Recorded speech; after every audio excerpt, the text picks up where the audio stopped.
என்ன சுவாதி, ரெடி பண்ணிடுவேல கல்யாணத்துக்கு? எனக்கு எப்படா கல்யாணம் பண்ணுவோன்னு ஆசையா இருக்கு சுவாதி. சரி, நீ கேட்டதை நான் பண்ணல, இப்போ நான் கேக்குறத நீ பண்ணு. ஏய், என்ன கேட்க போறா? அலிமோனிலாம் கேட்காத, அதெல்லாம் என்னால தர முடியாது. நான் ஒன்றும் அவ்வளோ மோசமானவெல்லாம் கிடையாது. எனக்கு ஏதாச்சும் வேணும்னா எனக்கே உழைச்சு சம்பாரிச்சுக்க தெரியும். உன்கிட்ட 2 அலுமினியம் குண்டா கூட இருக்காது, உனக்கு அலுமினியம் ஒரு கேடா? சரி, வேற என்ன வேணும்? நான் உனக்கு ஒரு பொண்ணு பார்த்து கொடுத்தேன்ல, ஆமா.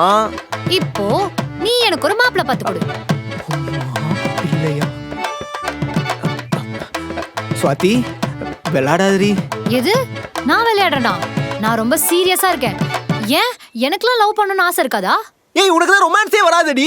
அது உன் கூட என்னோட லைஃப் பார்ட்னர் கூட எப்படிலாம் ரொமான்ஸ் பண்ணணும் நான் பிளான் பண்ணி வச்சிருக்கேன் தெரியுமா? அதுக்கு நீ இப்படி உடனே பார்க்க சொன்னா எப்படி? நான் உனக்கு பார்த்தேன்ல, உனக்கே கிடைச்சிட்டாங்க, எனக்கு கிடைக்க மாட்டாங்களா? இங்க பாரு, உனக்கு கல்யாணம் நடக்கிறப்போ எனக்கும் கல்யாணம் நடக்கணும். சோ நீ சீக்கிரமா எனக்கு ஒரு நல்ல பையனா பார்த்து வைக்கிறேன். இதோட ஃபுல் வீடியோ பார்க்கணும்னா ஹேண்டில் கீழ இருக்க ப்ளே பட்டனை கிளிக் பண்ணி பாருங்க.